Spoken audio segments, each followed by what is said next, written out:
Bonjour à tous.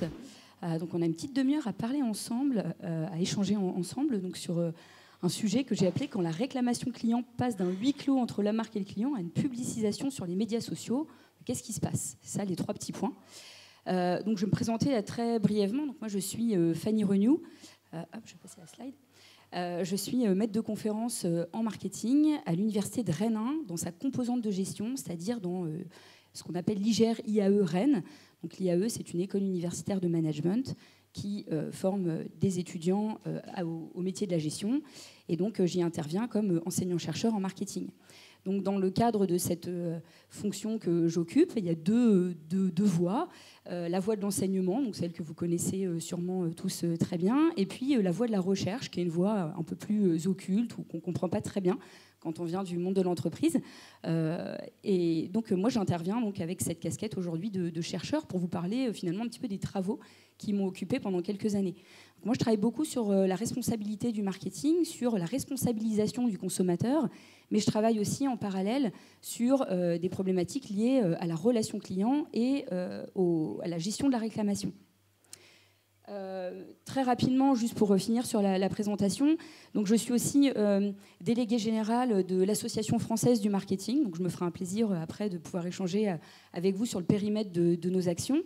Je suis aussi donc chercheur, c'est la casquette que j'ai présentée là, donc au CREM, qui est le centre de recherche en économie et management, qui regroupe des économistes et des gestionnaires sur des sujets assez divers.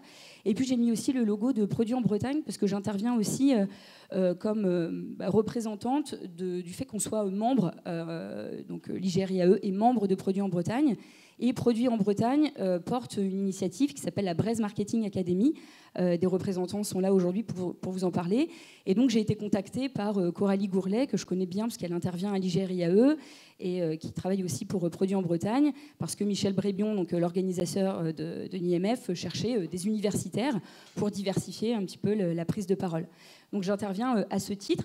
Ma présentation, j'ai essayé qu'elle soit un peu pragmatique, en tout cas qu'elle le devienne au fur et à mesure, mais j'ai voulu, dans un premier temps, vous montrer un petit peu l'état des recherches sur le sujet de la réclamation client. Alors encore un petit peu d'introduction très rapide. Moi j'ai commencé à travailler sur ce sujet-là en 2011, lorsque j'étais donc enseignant-chercheur à Neoma Business School sur le campus de Reims. On s'est regroupé donc, avec d'autres chercheurs dans d'autres disciplines, en logistique, en organisation, pour répondre à une demande d'une association qui s'appelle Lamarck, que vous connaissez peut-être, qui est l'association pour le management de la réclamation client. Et en fait, ils avaient un sujet particulier sur lequel ils avaient envie qu'on travaille avec eux, autour de la déviance du client dans la réclamation. Donc le sujet de déviance, ça nous interpelle un petit peu à l'époque, parce que la déviance, ça dépend aussi du point de vue qu'on a pour qualifier un comportement de déviant. Mais en tout cas, pour les partenaires entreprises qui travaillaient avec l'association, il y avait une vraie difficulté à traiter des réclamations qui sortaient du cadre. Voilà comment on peut les définir autrement que par le terme de déviance. Et donc, on nous a demandé pendant une année, puis après, il y a eu une année de travail, d'analyse, etc., des données, d'échanger. Donc, c'est un petit peu comme ça qu'on fonctionne en tant que chercheur. On mène des activités de terrain. On va échanger avec des personnels, avec des différentes fonctions de l'entreprise qui travaillent sur la réclamation, mais aussi avec des clients qui sont eux-mêmes, puisqu'ils sont directement concernés par la réclamation, qui ont des comportements différents. Et donc, l'idée, c'était de pouvoir échanger avec toutes ces parties prenantes et de pouvoir dresser un bilan. Et donc ça a donné lieu à deux publications que j'ai mis là en copie d'écran, une dans une revue qui s'appelle Management et Avenir, et une autre dans Finance, Contrôle et Stratégie. On travaille justement sur ce périmètre de la déviance dans la réclamation et essayer de proposer des préconisations opérationnelles pour les organisations, les entreprises, les organisations au sens large. Et puis là, j'ai changé d'institution, parce que je suis à Rennes aujourd'hui, à l'université de Rennes 1, et je donne des cours de marketing relationnel, marketing des services. Et donc à cette occasion, je dois, c'est aussi mon rôle, c'est surtout ça, me tenir un peu au courant des sujets autour notamment de la réclamation client. Et donc ce que je vais vous présenter là, c'est issu de ces recherches que je fais pour pouvoir mettre à jour l'ensemble des enseignements que je fais sur ce sujet. Donc là, rapidement, donc sur le comportement de réclamation client, ce n'est pas un sujet tout nouveau, tout moderne, puisqu'il est étudié depuis les années 70 par la communauté des chercheurs en marketing. On ne voit pas très bien, c'est un petit peu bougé. Mais donc là, on voit que depuis 70, on travaille sur le sujet. Depuis 70 et jusqu'à aujourd'hui, donc tout au bout, la dernière date, c'est 2017, on voit bien la croissance que ce sujet a eu en tant que sujet d'intérêt pour la communauté des chercheurs. Et ce qu'on observe très rapidement sur ce graphique-là, c'est qu'au départ, c'est un sujet qui était plutôt étudié par deux champs principaux, la psychologie ou l'économie, et que petit à petit, le monde du business et le marketing, les communicants, se sont mis à s'intéresser davantage à ce sujet-là. Donc voilà pour cette petite introduction, avec derrière 3 grands pans de littérature. Donc quand on parle de littérature, c'est toute la connaissance qui est créée par les chercheurs en marketing, mais ils ont créé de la connaissance sur ce sujet autour de quoi précisément ? Autour de 3 grands pans de littérature. Le premier, c'est un petit peu chronologique, ce que je vous ai présenté. Le premier, c'est la question des types de réponses face à l'insatisfaction. Donc en fait, le client va partir d'une insatisfaction et il va pouvoir, suite à son insatisfaction, faire différents types de réponses. Je vais faire un petit focus là-dessus juste après.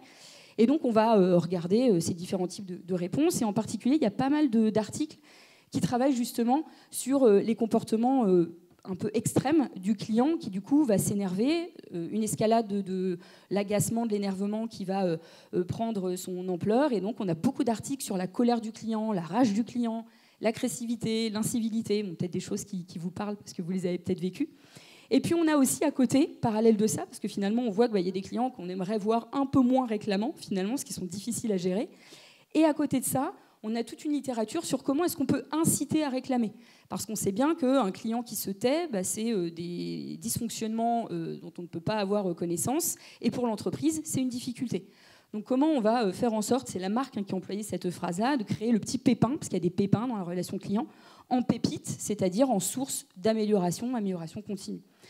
Deuxième pan de littérature, c'est la question de l'employee recovery et de la justice dans la réponse à la réclamation. Il y a beaucoup de papiers dans la littérature qui s'intéressent justement à comment est-ce qu'on peut être juste dans la manière de répondre aux réclamations des clients. Et celui qui est le plus confronté à ça, c'est le personnel front office, c'est le vendeur. C'est la personne au guichet ou à l'accueil en banque, par exemple. Et donc, comment on peut lui donner un peu plus de pouvoir et l'équiper, l'outiller, lui donner un peu plus de contrôle et de confort dans sa relation au client. Et puis, à côté de ça, il y a aussi quelque chose qui est très intéressant, c'est toute la question de l'orientation client. Comment est-ce qu'on répond bien à une réclamation ? C'est comment est-ce qu'on apporte une réponse favorable pour le client ? En sachant que ce n'est pas toujours souhaité, parce qu'on peut avoir des clients qui font exprès, insistent, exagèrent, etc. Donc c'est un peu ça qu'on a mis sous le concept de déviance.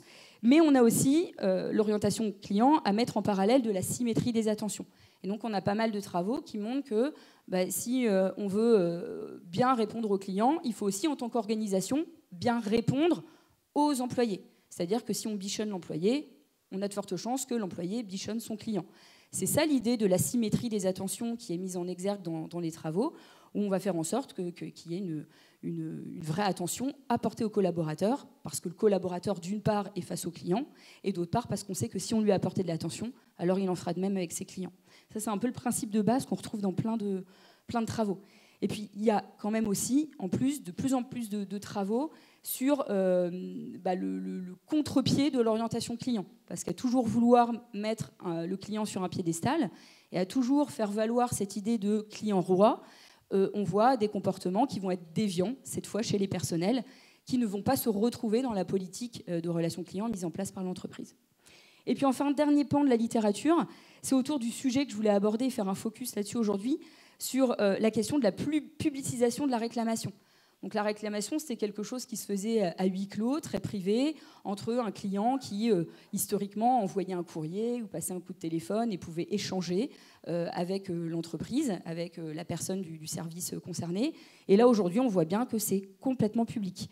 Et ça a été permis, comme vous le savez, évidemment, grâce aux réseaux sociaux notamment. Et donc aujourd'hui, la littérature sur la réclamation client, elle se focalise beaucoup sur qu'est-ce que ça a comme effet, cette publicisation, le fait de rendre public, d'une part, la réclamation du client et d'autre part, la réponse de l'entreprise à cette réclamation. Donc il y a beaucoup de travaux sur cette notion de transparence qu'on emploie beaucoup, mais qui peut encore être finalement un peu floue. Et puis, tous les effets, parce que c'est public, sur les autres clients. on s'était pendant de nombreuses années focalisé sur les effets de la gestion de la réclamation sur le client lui-même, sur l'entreprise, mais finalement jamais sur les autres clients, parce qu'ils n'étaient pas ou peu concernés, si par un système de bouche à oreille qui se faisait de manière un peu automatique par les clients, mais pas de cette façon, de manière publique. Donc qu'est-ce que ça donne aujourd'hui ? Rapidement, là, j'ai refait un tout petit zoom sur chacun des points. Un travail central en 70 justement, c'est le travail de Dirchmann. Bon, j'aurais pu le présenter avant, là je reviens un petit peu en arrière, sur les différents types de réponses à la réclamation client. Et il y en a 3 qui ont surtout été mises en avant par Hirschman dans son bouquin. La première, c'est l'exit. Donc le client qui n'est pas satisfait, il ne va pas forcément réclamer, donc il va être dans ce chemin de l'exit. Il y a celui qui va rester fidèle, qui va se taire finalement, qui ne va pas oser, peut-être par anxiété sociale ou pour plein d'autres raisons, réclamer, mais qui va enfouir cette insatisfaction et qui va peut-être ressurgir à un moment donné. Et puis il y a le voice, et donc c'est un petit peu la voie royale que préconise Hirschman, de faire en sorte que les clients soient dans le voice, et donc de travailler sur les différentes manières qu'on va avoir d'inciter le client à faire ce voice. Deuxième point là, sur comment bien répondre aux réclamations clients, là je vous parlais tout à l'heure de justice, et donc c'est la théorie de la justice de Rawls qui est vraiment étudiée pour éclairer en fait ce phénomène de recherche de justice par les clients dans la réponse à la réclamation. Et donc là on a 3 types de justice auxquels on va recommander aux entreprises de faire très attention. Le premier type de justice, c'est la justice procédurale. C'est dans la procédure qui est mise en place de réclamation. Le client doit y voir quelque chose de transparent, de juste, d'équitable pour tous. Et il ne doit surtout pas voir qu'il puisse y avoir des passe-droits pour certains ou des traitements de faveur pour certains et pas pour lui. Donc c'est tout l'aspect d'équité. La justice distributive, c'est finalement quand il y a une compensation, recovery, c'est est-ce qu'il y a la même pour tout le monde ? Donc on va retrouver cette notion de justice, de non-discrimination finalement en fonction du type de client. Et puis la justice interactionnelle qui est très importante et qui met le personnel en contact au devant de la scène, c'est est-ce que c'est juste dans la manière dont le personnel en contact avec qui je suis en interaction me prend en considération. Donc il y a vraiment tout le process et la finalité, et à travers le process et la finalité, on doit avoir toujours comme grille de lecture de la gestion de la réclamation un dispositif qui soit le plus juste possible. Et donc, dernier point, du fait du développement de la technologie, les conversations liées à la réclamation sont devenues extrêmement importantes. Et donc, moi, je vais vous poser là la question de quelles sont les conséquences finalement. Alors, peut-être que vous dites que être transparent, afficher une réclamation, mais aussi surtout une réponse à une réclamation sur les réseaux sociaux, c'est quelque chose de bénéfique parce qu'on est dans une recherche de transparence et donc pour les autres clients, ça va être bénéfique. Mais il n'y a pas que ça. Et c'est ça que je vais vous montrer là. Alors, les entreprises se tournent vers les plateformes de social media. Elles ont ce fameux dilemme, je ne vais pas revenir dessus, vous avez bien compris l'idée. Un souci de transparence d'un côté, mais un problème de réputation qui peut être entaché, parce que finalement, il va se passer un certain nombre de choses. La gestion de la réclamation ne va pas forcément être linéaire, et dans bien des cas, elle est complexe et longue. Et donc, on a ce dilemme entre souci de transparence et réputation. Et donc, le phénomène de publicisation des réclamations sur les réseaux sociaux, le fait qu'on rende public la réclamation, ça a un impact sur les autres clients qu'on appelle souvent dans la littérature les VPO, les Virtually Present Others, donc c'est toutes les autres personnes qui sont présentes et qui voient cette relation autour de la réclamation entre l'entreprise et son client. Donc il y a des bénéfices, si j'essaye de résumer un petit peu les bénéfices qu'on peut trouver dans la littérature à rendre public en fait, les réclamations sur les réseaux sociaux. C'est l'image notamment, on va avoir une image d'entreprise transparente. Bon, je reviendrai un peu plus en détail sur les bénéfices. Mais on va surtout aussi se poser la question de la dégradation de l'image dès lors que cette réponse à la réclamation, elle n'est pas linéaire et qu'elle devient longue et tortueuse. Donc la dynamique des échanges sur les plateformes impacte la valeur de l'entreprise, mais comment les gérer ? Faut-il alors traiter vraiment en public ces réclamations et être transparent ? Alors, je reviens un tout petit peu plus en détail sur les bénéfices. Il y a plein de recherches qui ont montré que le bénéfice numéro 1, c'était le bouche à oreille positif qui était généré sur la marque, le fameux WOM, le word of mouth positif. Donc quand une entreprise laisse l'opportunité à ses clients de s'exprimer sur les réseaux sociaux, qu'elle y répond vite, bien, ça a un impact forcément positif sur le client lui-même, sur les autres clients et sur le bouche à oreille positif que ça va générer chez tous ces individus. Et ça augmente aussi le niveau de confiance des autres clients, notamment, du client lui-même, mais aussi des autres clients qui constituent la masse d'individus dans l'entreprise. Et on sait à quel point la confiance, aujourd'hui, c'est quelque chose d'important. Donc ces bénéfices sont avérés. Voilà, il n'y a pas à aller plus loin. Toutefois, peu de recherches ont exploré les potentiels problèmes de la gestion des réclamations, et c'est ce qu'elles s'attachent à faire de plus en plus, c'est-à-dire les effets négatifs de l'augmentation de l'exposition à la réclamation de ces VPO. Donc ce qu'on observe, il y a des travaux là, depuis 2016, vous voyez, bientôt ça fera presque 10 ans qu'on travaille sur ce sujet de la publicisation. Et en fait, on se rend compte que quand il y a beaucoup de réclamations, parce qu'on va inciter les clients à réclamer sur les réseaux sociaux, eh ben, ça va générer chez les VPO une tendance aussi à réclamer eux-mêmes, mais parfois à trop réclamer. Là où, dans l'absolu, ils n'auraient peut-être pas réclamé, là, ils vont le faire, mais peut-être parfois de manière exagérée, de manière insistante. Et donc, on va être dans une espèce de spirale négative où il va y avoir une influence des uns sur les autres et on va devoir gérer un volume très important de réclamations.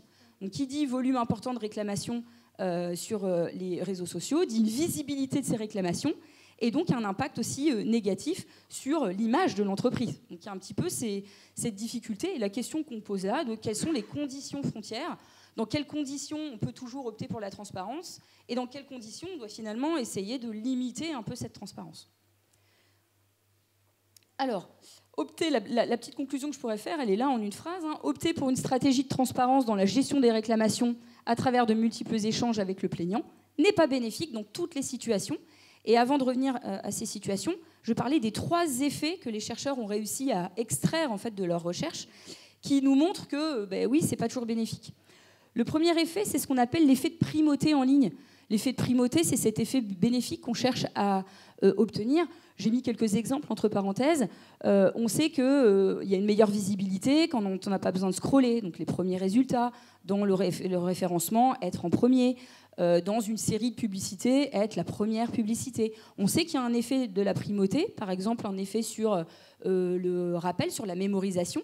Et donc, ça, c'est un effet qu'on va retrouver notamment dans la réclamation sur les réseaux sociaux. Quand l'entreprise répond à une plainte, par exemple sur Twitter, la plainte, qui au départ n'est vue que par les followers du réclamant, figurera en haut de la page, avec tout le fil Twitter des réponses, ce qui potentiellement fait atteindre une plus large cible. Et donc, il y a cet effet de primauté, avec des réponses, avec quelque chose qui va faire que on va de manière assez permanente avoir cette réclamation sur le haut de la page. Et donc ça, c'est pas toujours bénéfique parce que finalement, on voit que la réclamation avec la connotation négative qu'elle porte. Le biais de négativité, c'est ce biais qu'on connaît tous, où l'information négative a tendance à avoir un impact plus fort que l'information positive et neutre. Par exemple, avec cette idée d'aversion à la perte, les pertes sont psychologiquement plus lourdes à supporter que les gains. Et donc, on va des fois éviter de prendre le risque parce qu'on n'a pas envie d'avoir ces pertes. Et donc, on retrouve en fait ce biais de négativité où finalement, l'information négative qu'on va voir, elle va nous impacter en ayant un impact plus fort sur nous de mémorisation et d'effet sur le manque de confiance, l'image, etc.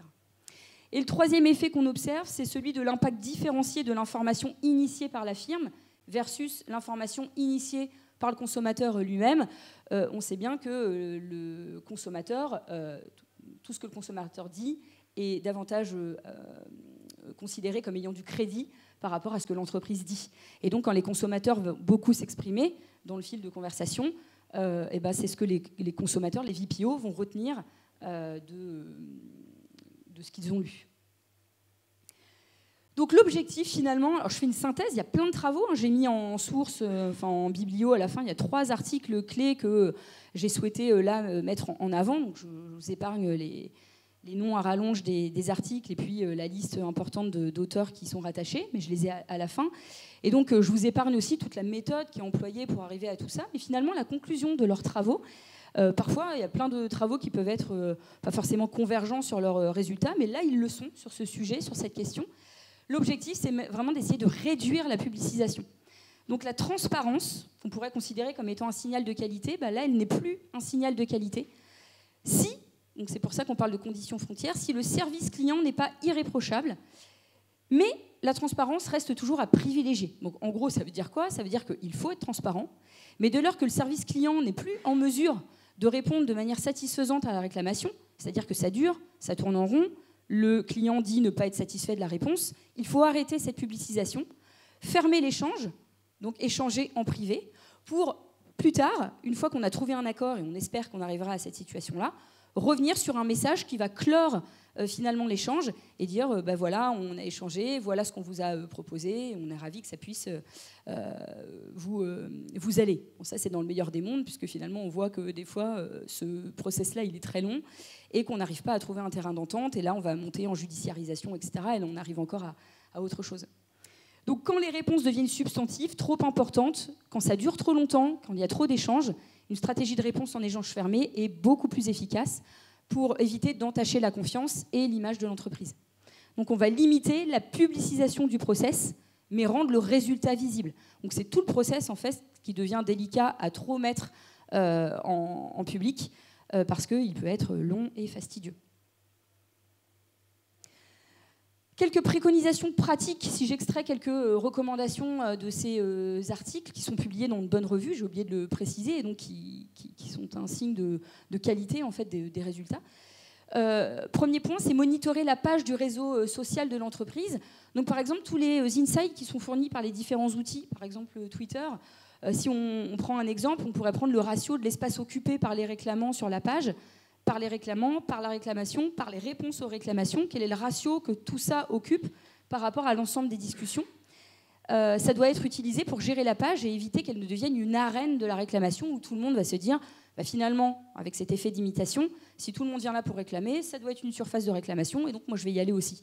Et donc finalement, la plateforme va ne servir qu'à ça et là, ça va avoir des impacts négatifs. Éviter les échanges prolongés avec les réclamants sur cette question de durée. Une gestion efficace sur les plateformes doit voir ces plateformes comme un support de signalement de problèmes rencontrés. C'est un peu ça qu'on doit avoir en tête, mais ne doit en aucun cas dominer la page avec un ensemble d'allers-retours. Donc on peut se fixer finalement un objectif d'aller-retour, et à partir du moment où on est allé trop loin, plus de 2 allers-retours, ça commence déjà à devenir une arène de la réclamation, et donc là on va basculer en échange fermé. Troisième exemple, qui va finalement un peu avec le premier, c'est utiliser les fonctionnalités du média social.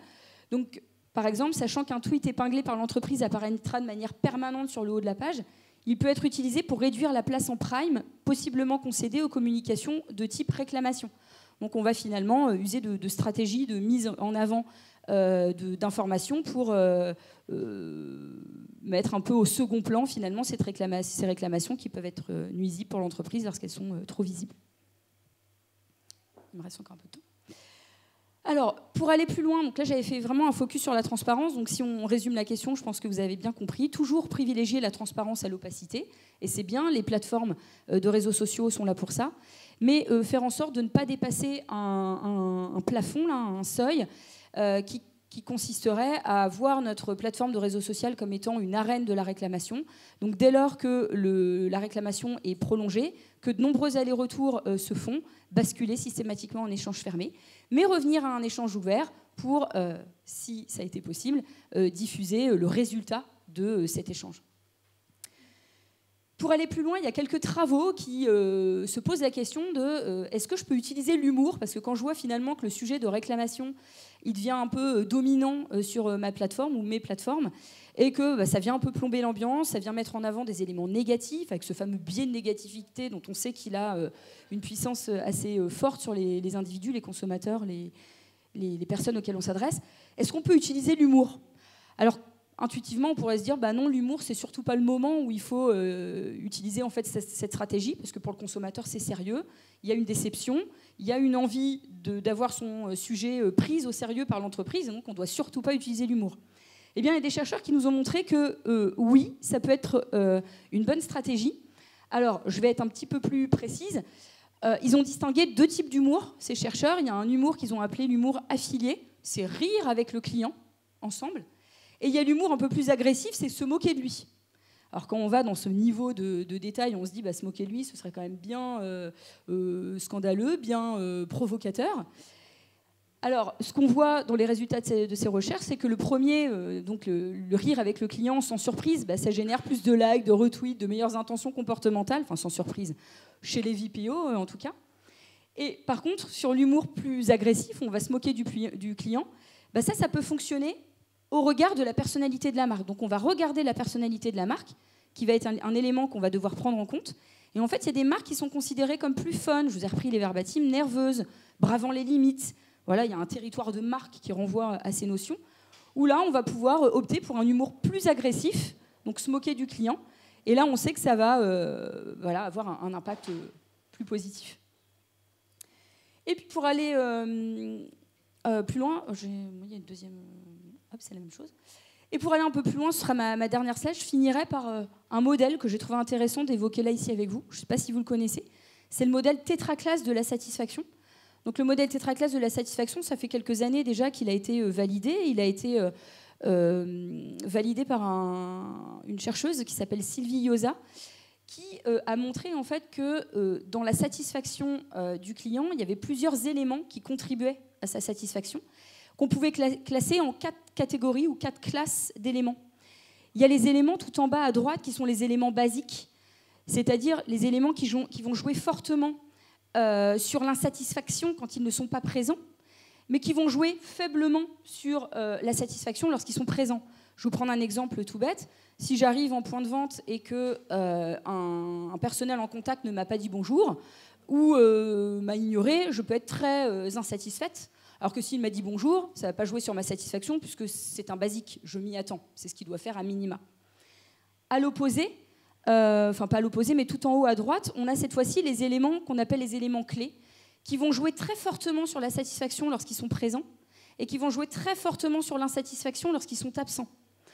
Je vais prendre un autre exemple sur je sais pas, la relation bancaire. Un client en banque qui recherche un prêt immobilier, il va regarder par exemple le taux d'intérêt.